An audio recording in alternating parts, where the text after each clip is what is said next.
Olá pessoal, eu sou Charbel Chaves, fotógrafo e professor de fotografia, e é um prazer ter você aqui no canal. Se você ainda não é inscrito, se inscreva, liga o sininho.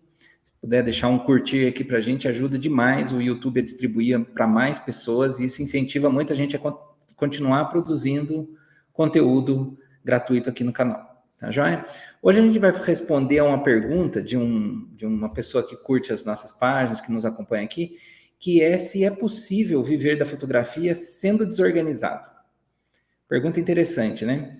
E eu tenho certeza que você que está aqui com a gente não é desorganizado, tenho certeza absoluta, mas todo mundo tem alguém que conhece, um amigo, um primo, um cunhado, que é uma pessoa desorganizada, né? E você está aí pensando, será que se essa pessoa fosse viver de fotografia, assim como eu quero viver de fotografia, sendo ele desorganizado do jeito que é, ou desorganizado em alguma área específica, será que ele conseguiria viver de fotografia? Essa é uma pergunta muito instigante, né? Existe um problema por trás dessa pergunta que a gente tenta resolver de alguma maneira, que é o seguinte, que a gente se tornar alguma coisa que a gente não é, dá trabalho, né? Geralmente a gente precisa de alguma técnica, algum treinamento, algum acompanhamento, ou às vezes algum trauma, às vezes mudanças pessoais acontecem na vida da gente por causa de traumas, por alguma coisa grave que você sofreu, que você sentiu, que você percebeu que ia perder, né? Alguma coisa assim que te pôs num limite de uma perda muito grande, né? E aí você meio que acorda para o problema e toma consciência e por si só aquilo de dentro para fora te muda, né? Também acontece às vezes das pessoas terem muita consciência do que são e se submeterem a um treinamento, falar assim, não, mesmo que eu não reverta esse jeito de ser, pelo menos eu vou dar alguns passos de desenvolvimento, né? Isso é bem possível, é bem viável e muita gente faz isso com várias áreas da vida, né? Às vezes você tem algum problema de algum vício, algum mau hábito, alguma coisa que você precisa de uma ajuda externa, né? Mas o fato é que a gente percebe que ser organizado ou ser desorganizado mostra seus resultados, né? A gente, sendo organizado, pelo menos em uma área, você nota que tem determinados resultados. Sendo desorganizado em outra área, a gente nota que tem determinados resultados. E é sobre um pouco isso que a gente vai falar aqui, tá? Eu queria começar com uma base que é o seguinte, que administrar qualquer coisa é lidar com recursos escassos. Mesmo que você tenha bastante dinheiro para investir na fotografia, no seu negócio na fotografia, ainda assim, esse dinheiro tem um limite, tem um orçamento, vamos dizer. E você vai ter que dispor desse orçamento ou gradualmente, ou estrategicamente em algumas áreas, em alguns momentos, e aquilo ali não pode ser torrado de uma hora para outra, porque tem um limite, né? E assim, eu estou falando aqui de pessoas que têm muito dinheiro, mas a realidade da maioria das pessoas que começa qualquer empreendimento não é começar com um orçamento muito grande. A maioria das pessoas que começam a empreender em qualquer área começam com um determinado orçamento. Eles falam assim, eu tenho tanto para gastar nesta ideia, nesse empreendimento. E aí ele começa a fazer as contas. Será que dá? Quanto que se costumeiramente se gasta para empreender nessa área, né? Imagina que você vai abrir, por exemplo, um espetinho, um carrinho de espetinho, um ponto de espetinho na sua cidade. Você vai falar assim, eu tenho 50 mil para investir, será que dá? Aí você vai começar a fazer uma lista. Preciso disso, não sei fazer isso, vou ter que contratar alguém para fazer. Você começa a fazer listas e tentar transformar isso em valores, em reais. Por quê? Porque você quer saber se aquela ideia financeiramente cabe dentro daquele orçamento. Mas a gente também tem outros tipos de recursos, né? Às vezes a gente não tem tempo, todo o tempo que queria para dedicar na fotografia. Às vezes você tem um trabalho já e você está querendo migrar para a fotografia, né? Então era a minha realidade em 2007 para 2008.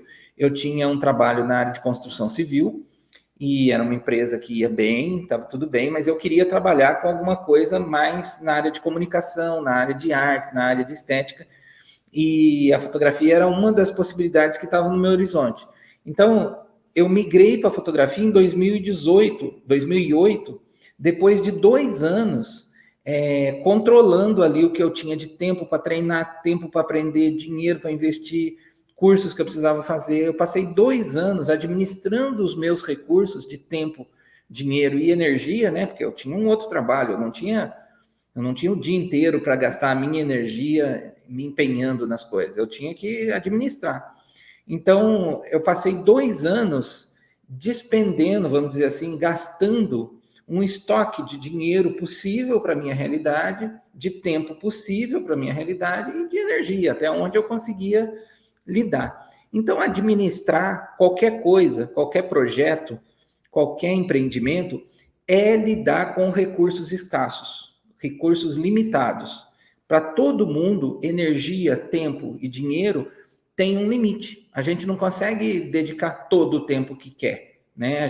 Todo mundo tem 24 horas, mas talvez você tenha alocado já dessas 24 horas um tanto para outra coisa. Às vezes você tem filhos pequenos e dedica parte do seu tempo diário com eles, talvez você tenha outro trabalho como eu tinha, mas é possível criar um planejamento que, com os recursos que você tem, de maneira bem distribuída, bem gastos, você consegue dar passos de implementação do seu negócio ou de melhoria do seu negócio, né?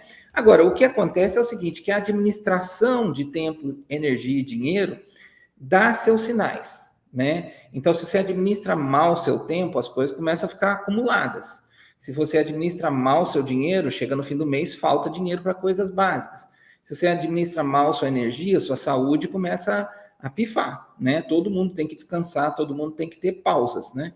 Então, os nossos recursos mais fundamentais, que são energia, tempo e dinheiro, são limitados, são administráveis e a maneira como a gente administra certamente entrega sinais. Uma maneira que eu gosto muito de pensar a administração das coisas é o seguinte, ó, quando chega no fim do ano, é muito comum as pessoas começarem a fazer listinhas para o ano seguinte. Listinhas de pequenas metas, de objetivos. Eu também faço. Eu faço agora no começo de novembro, eu começo a fazer meu planejamento do primeiro semestre do próximo semestre, né? Então, assim, eu também gosto dessas listinhas. E eu ainda faço aniversário no fim do ano, bem no fim do ano. Então, para mim, é um tempo de muita reflexão, é um tempo de olhar para trás e falar assim, cara, esse ano passou, tô virando mais um aniversário, o que eu fiz até aqui? Uma coisa boa de se pensar é o seguinte, ó, os lugares onde eu estou, os objetivos que eu alcancei ou os objetivos que eu não alcancei, foram alcançados ou não alcançados por causa de passos que eu dei ou que eu não dei no passado. Então, a sua listinha de frustrações ou desejos ou vitórias do fim do ano está sendo construída a cada dia do ano. Então, se você chegar assim, daqui 2 anos e falar assim, eu não sei falar inglês direito, você pode pensar da seguinte maneira, o que eu não fiz e quando que eu não fiz que me trouxe até aqui, nessa situação de não saber falar inglês direito. Ou você pode chegar no fim do ano que vem e falar assim, cara, estou fotografando muito bem, estou iluminando meus objetos muito bem, estou fazendo pós-produção muito bem. E você pode começar a lembrar, em janeiro eu fiz um curso de tal coisa, em fevereiro eu treinei muito, em março eu fiz uma série fotográfica que eu gastei tudo que eu conhecia naquela série, olha que resultado legal. Ou seja, quando você atinge ou não atinge um objetivo, ou seja, quando você chega nesses sinais, você pode olhar para trás e reconhecer o que foi feito para chegar ali ou o que não foi feito para você chegar ali e não ter o resultado que queria. Eu acho isso muito didático, todo mundo devia fazer isso pelo menos uma vez por ano, né? Existe uma coisa que acontece em qualquer empresa saudável, em qualquer empresa sustentável, em qualquer negócio que banca bem a vida das pessoas, ou seja, um negócio que me rende dinheiro suficiente para eu viver daquilo, que é o nosso objetivo aqui do canal, fazer você viver da fotografia. Existe um negócio que é o planejamento. Planejar é pôr no horizonte, é criar uma visão de curto, médio e longo prazo, mas especialmente médio e longo prazo, onde você tem uma visão de onde você vai chegar. É como se você abrisse uma pequena cortina no futuro e falasse, é lá que eu quero estar. Só que o planejamento, ele te dá a visão e te faz criar pequenos passos que você pode alcançar mês a mês, por exemplo. Eu gosto muito de metas mensais. Mês a mês, para que a cada pequeno passo te leve um pouquinho mais perto daquele grande objetivo, daquela grande meta do fim do ano, ou daqui 3 anos, ou daqui 10 anos. Um problema que a gente tem como povo, como brasileiro, é que planejar não é uma coisa muito do nosso sangue. O nosso negócio é improvisar, né? Improvisar, a gente improvisa bem, né? Na música, nas artes plásticas, a gente improvisa pra caramba. E a gente acaba improvisando em coisas que não pode improvisar, né? Não dá para improvisar na engenharia, né? Não dá para improvisar em coisas que matam as outras pessoas se você errar. Mas como a gente sabe disso, e a gente é bom de improvisar, a gente improvisa em tudo que não mata as pessoas. Só que improvisar nos negócios mata o negócio, pode matar o seu negócio. Então, muito melhor do que improvisar, que é uma característica criativa, mas muito melhor do que improvisar nos negócios, é planejar nos negócios. Eventualmente, em alguma circunstância assim não planejada, em algo circunstancial mesmo, você pode precisar improvisar. Então, não tô aqui pregando contra o improviso, mas eu estou pregando a favor de uma base de planejamento que dê algum espaço para flexibilidade no decorrer, mas que a base seja algo que você segue.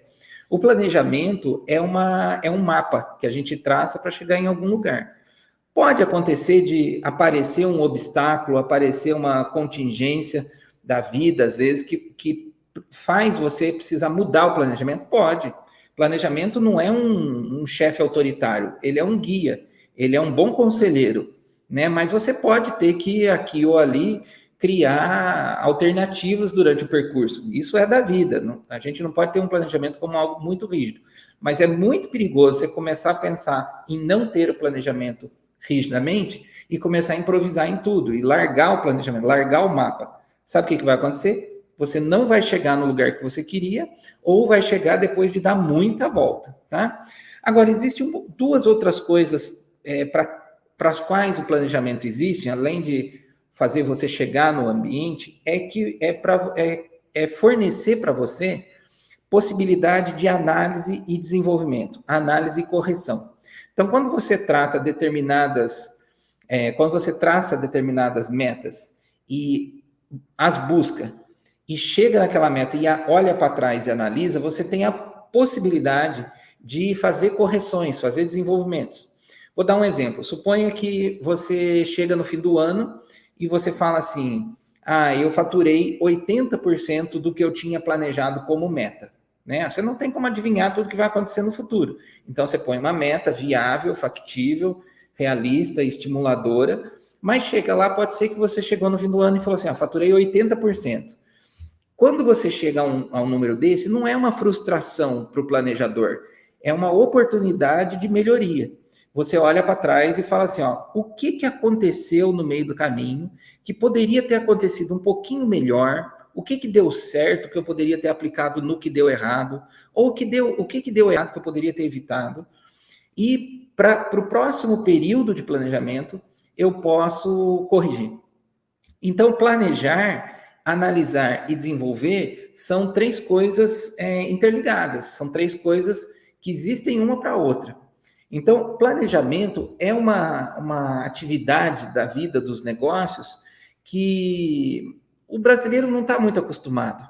E as pessoas com um viés mais artístico, mais espontâneos, mais sensíveis, mais criativos, parecem acreditar, é um palpite meu, não é uma verdade absoluta, parecem acreditar que planejamento não é uma coisa que as interessa ou que contribuiria muito para a sua vida, inclusive a sua vida artística, do ofício em si, né? As pessoas parecem associar demasiadamente a espontaneidade, o improviso, à criatividade. E é muito, muito fácil você encontrar grandes criativos e conversar com eles, falar assim, qual que é o seu processo criativo? E ele começa a explicar. Quando alguém começa a explicar o processo criativo, existe uma lógica, existe um método, existe um plano, existe uma execução, existem resultados, existe realimentação dos resultados no planejamento para que ele continue se desenvolvendo. Isso chama-se desenvolvimento, ciclo de melhoria constante, né? Nas empresas nas empresas grandes sempre se inventa um nome mais pomposo para essas coisas, né? Mas é simplesmente traçar uma meta, executar com afinco, medir os resultados, ver no que você pode melhorar, voltar no planejamento e começar o ciclo de novo. Às vezes a gente faz isso meio que sem perceber, algumas pessoas têm isso meio sem perceber, mais espontaneamente. Mas quem não tem, é muito legal você começar a pensar em termos de processos. E existem na fotografia, no negócio de fotografia, existem alguns processos que são muito, muito fundamentais para que o negócio prospere, que o negócio não só continue existindo, mas continue sendo rentável, continue bancando suas contas, seus sonhos, seus anseios como pessoa, como família, como profissional. Você, para ter um negócio rentável na fotografia, precisa de, mesmo que de maneira simplificada, pensar em alguns processos. Um dos processos que eu mais gosto e é um dos mais fundamentais para o bom andamento de qualquer prestação de serviço é o atendimento ao cliente. O que é atender o cliente? Muitas vezes as pessoas pensam assim, eu estou atendendo o cliente quando ele liga para mim, marca um horário, vem aqui no estúdio, senta para tomar um cafezinho, nós vamos falar sobre o problema dele. Isso é atendimento ao cliente, isso é um pedaço do atendimento ao cliente.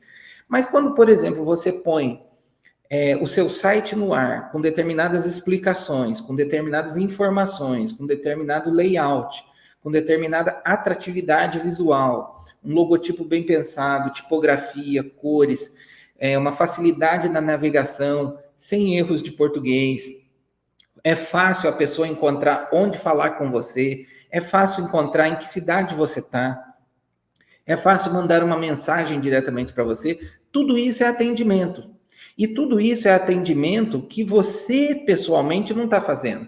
Você organizou um site, você criou um site que tem determinadas estruturas que, de uma certa maneira, fazem um pré-atendimento do seu cliente para você. O que é o atendimento do ponto de vista do cliente? É resolver alguma dúvida, algum problema, né? É dar alguma informação que ele está buscando. Isso é atendimento, né? O site é uma das peças que a gente tem no negócio da fotografia que permite que a gente faça um atendimento quase que automático. O cliente te acha na internet, entra no site, sabe um monte de informação. Tá certo que tem gente que lê um monte de informação e não lê, né? Ou passa correndo e não vê. Acaba te ligando para você explicar o que estava no site, né? Mas faz parte do jogo. Isso daí não tem que ficar bravo com isso. Todo mundo que lida com o público, atendimento ao público, vai viver esse drama de ter que explicar o que já estava explicado em algum anúncio, em algum site, em alguma publicação. Mas é melhor você ter uma ferramenta como um site já estruturada que vai fazer o atendimento para você do que não ter. Por quê? Porque senão cada cliente que vai entrar em contato com você vai te tomar um tempo, vai te tomar energia e você vai ter que ser assertivo toda vez. Cada vez é uma chance de errar, mas você vai ter que explicar tudo pessoa por pessoa. Ou seja, você vai gastar recursos básicos da sua vida, tempo, energia, dinheiro, muitas vezes, porque você não tem uma peça que foi previamente pensada no seu negócio, no seu atendimento, que é o site. Essa é uma das muitas funções de um site, fazer um pré-atendimento para você. Agora, mesmo no atendimento cara a cara, você pode se preparar de duas maneiras. O atendimento presencial, que é essa coisa de marcar uma reunião, vir no estúdio, tomar um cafezinho, ótimo, adoro isso, acho sensacional. Mas o cara a cara online hoje em dia. Não se preparar para esse tipo de atendimento é criar dificuldades para o seu relacionamento com o cliente. Muitos clientes estão preferindo uma reunião online. Eu vou contar uma historinha que eu acho muito interessante para exemplificar essa coisa da mudança que 2020 e 2021 trouxe para os negócios, do atendimento presencial para o atendimento online. Quando eu comecei na fotografia de casamentos, era muito, muito necessário, ou eu pelo menos via como muito necessário, eu ter um lugar, uma sala comercial, ou um cômodo da minha casa especialmente preparado para receber noivas que queriam ver os álbuns, conversar sobre fotografia, fechar o contrato. E eu, por muitas vezes, eu fui em congressos e sempre tinha alguém que dava uma palestra falando assim, não, monta uma salinha, põe umas fotos grandes na parede, uma mesinha de café, uma musiquinha, um cheirinho no ambiente, uma coisa gostosa, assim, aconchegante, para receber seus clientes. E isso eu tenho que dizer que foi verdade durante muito tempo. Aliás, se você puder ter um lugar assim, é sempre bom. Ruim não é prejudicial de maneira nenhuma, a não ser que os custos desse lugar estejam fora da sua escala de possibilidades. Mas, por exemplo, eu tenho um imóvel, que é aqui onde eu estou gravando esses vídeos, que tem uma sala especialmente feita para atender o cliente. Tem lá um cafezinho, tem um bombom na mesa, tem fotos minhas pelas paredes, o ambiente é agradável, a luz é gostosa, tudo certinho. É um cenário, é um palco onde você vai exibir o seu trabalho durante o atendimento. Funciona? Funciona. Quando eu comecei na fotografia de casamento, as noivas perguntavam onde fica seu escritório, quando a gente estava atendendo pelo telefone. Onde fica seu escritório para eu ir visitar, para eu ir conhecer? E enquanto eu não tive um escritório, eu ficava muito constrangido com essa pergunta, porque parecia, e na verdade era mesmo, uma maneira da noiva verificar se eu era sério, se eu tinha uma empresa, se eu tinha um lugar, se ela podia pôr aquele investimento financeiro que ela estava pretendendo pôr na minha mão. Então, eu por muito tempo, eu batalhei para ter um lugar onde eu pudesse atender as noivas. De 2020, com a crise da pandemia, a gente viu que a questão do atendimento mudou completamente. As pessoas passaram a preferir quando você pode atender online, né? E essa realidade vai continuar. Agora, atender online também demonstra preparo ou falta de preparo, dependendo de como você atende online. A sua internet fica caindo, o seu cenário atrás tem algum parente seu passando, tem uma porta de banheiro aparecendo no seu cenário, a luz é ruim, o áudio é ruim, tem criança, cachorro gritando enquanto você está fazendo atendimento. Então, tudo isso são sinais que a gente vai dando para o cliente ler, mesmo que assim, distraidamente, o cliente vai lendo que tipo de pessoa é você, que tipo de atendimento você está propondo, né? Que tipo de nível de profissionalismo você está apresentando. Então, quando a gente vai atender, tem que haver um certo preparo, um certo planejamento, um certo ensaio, com as respostas, com as questões indagadas pelo cliente, mais ainda. Você tem que estar preparado para tudo quanto é tipo de pergunta, você tem que ensaiar essas perguntas, tem que listar essas perguntas e decorar as respostas, você tem que ter as respostas. Né? Uma vez eu lembro do atendimento talvez mais interessante que eu fiz, uma vez uma noiva que fechou o contrato, depois de 2 horas de olhar contrato, ver as possibilidades, negociar tudo, ela fechou o contrato de casamento e eu tinha um outro imóvel onde eu tinha um estúdio, que tinha um segundo pavimento, e a gente descia uma escada e saía para a rua. Aí eu desci a escada conversando ainda, chegamos no portão, depois de 2 horas de papo, a noiva virou para mim e falou assim, deixa eu te fazer uma última pergunta. Aí eu pensei assim, né, depois de 2 horas fazendo pergunta, manda, né? Aí ela falou assim, qual que é a chance de você não ir no meu casamento? Uma pergunta assim, essa é uma pergunta difícil de você prever que alguém vai fazer, né? Nesses termos, né? Aí eu dei uma pensadinha, eu falei assim, olha, é a mesma chance de você não ir no seu casamento. Existe uma chance de você não aparecer no seu casamento, não existe? Existe, ela falou. Ou posso sofrer um acidente, posso passar mal, pode acontecer uma. Então, essas possibilidades que podem acontecer com você também podem acontecer comigo. Mas você saiba que eu estou tão empenhado a estar no seu casamento quanto você. Aí ela deu uma risadinha assim, acho que gostou da resposta, né? Eu também gostei da resposta, tem que dizer. E guardei essa resposta. Nunca mais apareceu outra noiva que fez a mesma pergunta. Mas foi mais um tijolinho que eu pus no meu atendimento. Eu até anotei essa resposta. Tanto é que eu ensino essa resposta para todo mundo que passa por mim aqui. Então, o atendimento exige um certo ensaio, uma certa, vamos dizer assim, uma certa premonição. Você tem que começar a imaginar tudo que pode acontecer durante essa dança de negociação, de explicação que você vai travar com o seu cliente. Né? As questões de negociação, de pichincha, de preço, ainda mais, mas você precisa ter ensaio. Tudo que tem ensaio é feito antes, né? Um músico, quando ensaia para uma banda, ele ensaia antes, ele não vai ensaiar na hora, né? Ele se prepara antes, então ele tem que ter horário para fazer isso antes, ele tem que ter prazo anterior para fazer, tem que ter um método para fazer isso, né? Então, atendimento é uma das coisas mais bonitas do comércio. Pessoas que atendem bem e que ganham dinheiro porque atendem bem são alvo da minha maior admiração. Eu acho que bom atendimento é um dos principais diferenciais estratégicos em qualquer negócio de serviços, especialmente.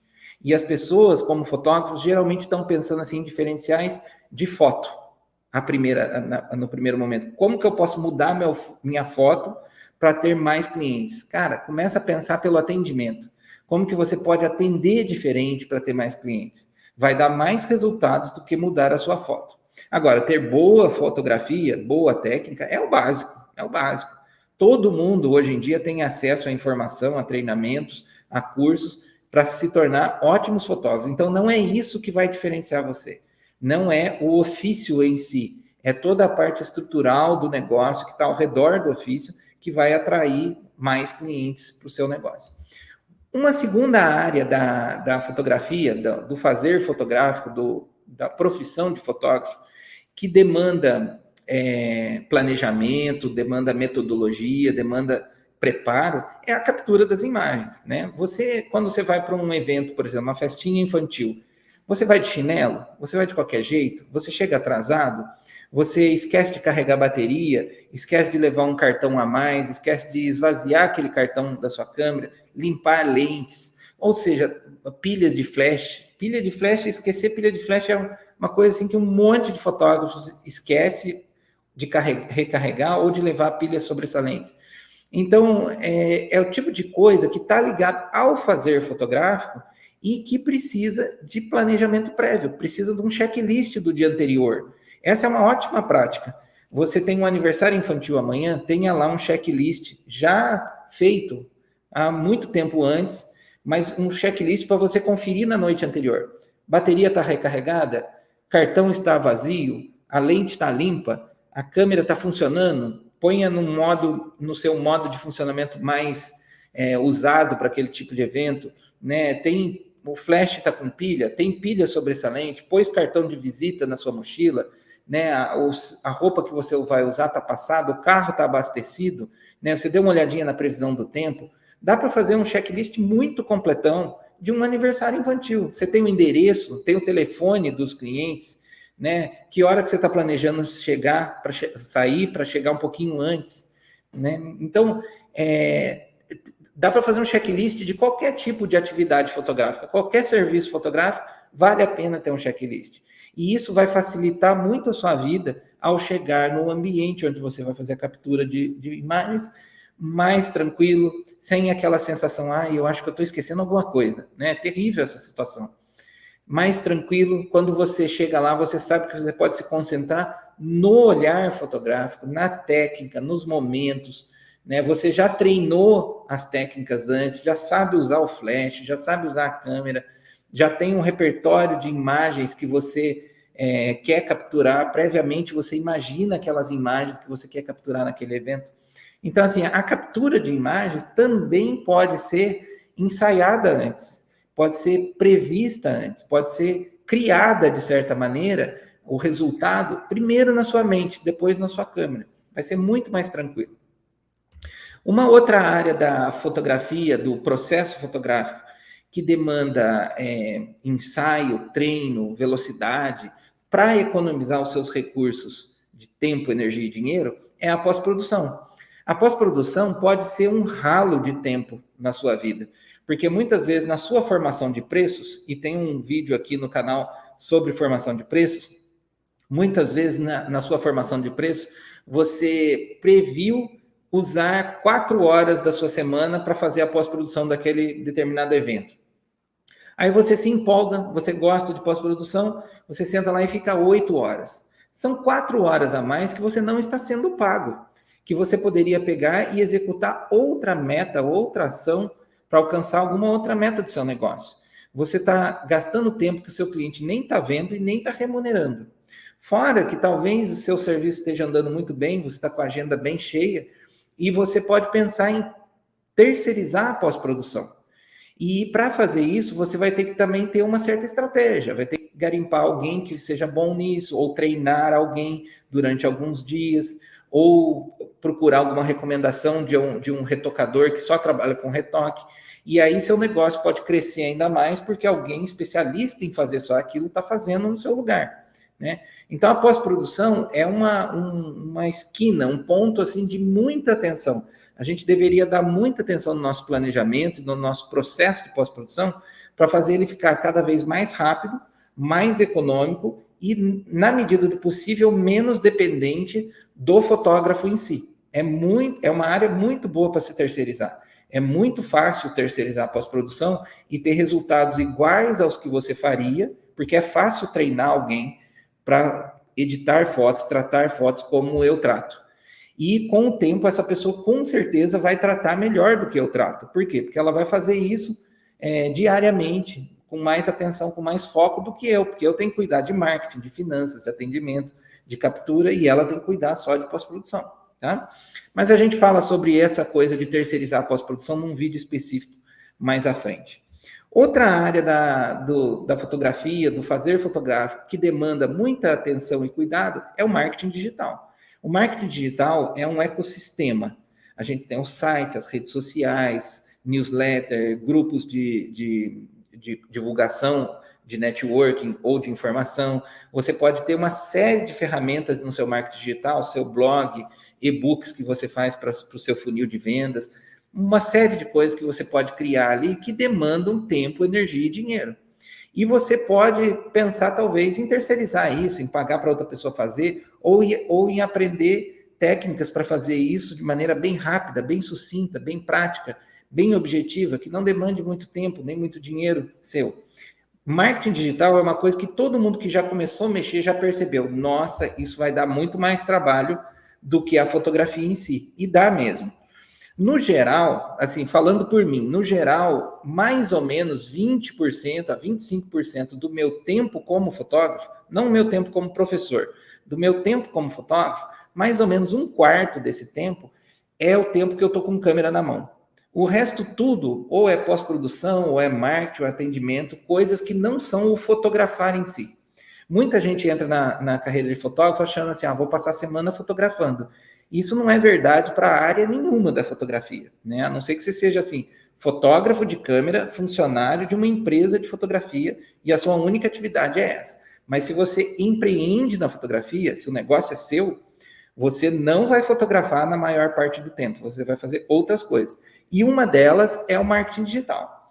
O marketing digital precisa de questões como linha editorial definida, tempo para criar publicações, tempo para agendar publicações, responder às interações do público, ler resultados e criar novas campanhas. Então, são todas coisas que têm ali um certo micromecanismo dentro do que a gente chama de marketing digital, né? Então, demanda tempo, energia e dinheiro, tem que tomar cuidado. Finanças é outra área que, se a pessoa é meio descontrolada, ela vai meter os pés pelas mãos, né? Eu já contei aqui o caso de um fotógrafo de casamento que já faleceu, infelizmente, que fotografava, que tinha uma agenda bem cheia, ele tinha um preço bem barato e conquistava muitos clientes por preço, e ele entrou numa onda de fazer isso durante uns 3 anos, agendou muita gente, e casamento a gente agenda com 1 ano, 1 ano e meio, às vezes 2 anos de antecedência, e ele ia recebendo e ia gastando, ia recebendo e ia gastando. Então chegou um ponto que ele tinha quase que só trabalho para pagar, né, realizar os trabalhos, e o dinheiro daquele trabalho não estava escalonado numa carteira mensal para o uso da empresa e muito menos para o uso dele. Ia tudo para o uso dele e assim no momento que entrava. Então era uma pessoa com um desequilíbrio financeiro muito grande. Aí ele faleceu e no meio desse ritmo alucinado, ele faleceu e a esposa, que não era da área, teve que lidar com essa coisa de desmarcar os contratos, devolver os dinheiros e entregar os trabalhos que já tinham sido capturados para um monte de gente. Então você vê que como que a falta de uma reserva financeira, de uma administração escalonada, de um recebimento anterior, fez mal para o negócio, né? O nome da pessoa acabou ficando manchado e fez mal para a família, para o relacionamento dele. Além de ter que lidar com a dor da perda do marido, ela ainda teve que lidar com a bagunça financeira que ele deixou, né? E isso é a realidade de muitas famílias. Não seja assim, não faça assim. Você deve conhecer na sua família gente que faleceu e deixou um monte de problema financeiro para a viúva, para o viúvo ou para os filhos, né? Não faça assim. Existe muita informação disponível, muita técnica para ter uma vida financeira saudável, equilibrada, dentro de uma certa escala de previdência, uma escala de consciência, você não gastar mais do que ganha, não fazer investimentos absurdos, não investir em coisas erradas. Uma coisa onde os fotógrafos erram demais, mas demais, ainda vamos gravar vídeo no canal sobre isso, é sobre equipamento que não precisa ter, né? Eu me orgulho de fazer sessões fotográficas, tanto de produtos quanto de pessoas, com poucos elementos de luz. Eu gosto, se você for ver meu portfólio de retratos, por exemplo, eu tenho vários padrões de iluminação diferentes com poucos e simples equipamentos. Eu me orgulho disso, de ser uma pessoa meio minimalista no quesito iluminação. Então, a gente precisa aprender a fazer o máximo possível com o mínimo possível de recursos. Isso sempre é bom, mesmo quando você pode gastar mais. Você não precisa, muitas vezes, gastar mais. Pode fazer com menos. Faça com menos, né? Outra área que a gente, às vezes, quando fala de negócio na fotografia, acaba deixando de fora é a interface entre a sua atividade profissional e a sua vida pessoal, né? Existem muitos tópicos, muitos assuntos sobre isso. Eu não vou entrar nada muito específico agora, mas assim, a gestão do seu tempo e a organização das suas tarefas na fotografia podem ter um impacto muito positivo ou muito negativo nos seus relacionamentos familiares, com a sua esposa, com o seu marido, com o seu companheiro ou com os seus filhos. Você pode estar tirando deles o privilégio de ter você de maneira muito forte e irremediável, né? Então, se você for uma pessoa que não consegue administrar seu tempo de uma maneira muito saudável, você não vai ter tempo para eles, não vai ter tempo para os seus amigos, para os seus prazeres pessoais, para a sua saúde mental, para a sua leitura de fim de semana, para o seu bom sono. Você vai acabar prejudicando a sua vida física e familiar porque não consegue administrar seu tempo, sua energia e seu dinheiro.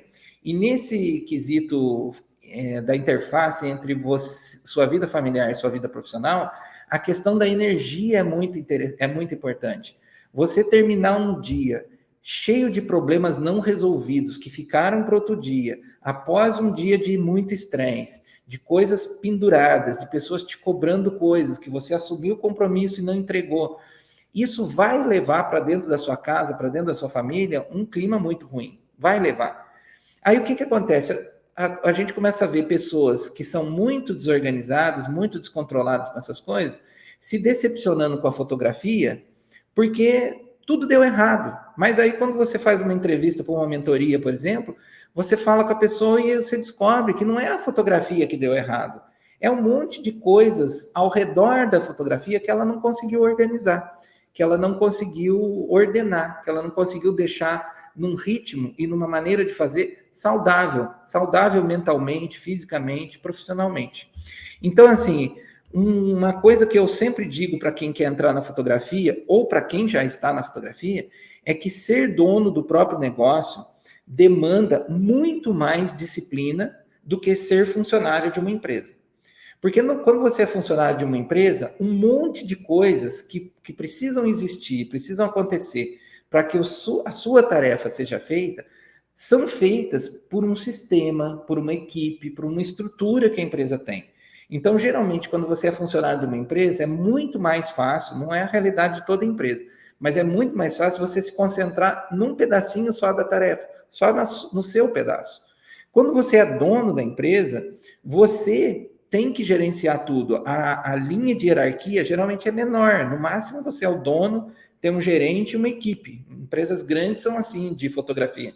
Mas na maioria da vida dos fotógrafos, O fotógrafo tem no máximo uma secretária e um assistente, alguma coisa assim.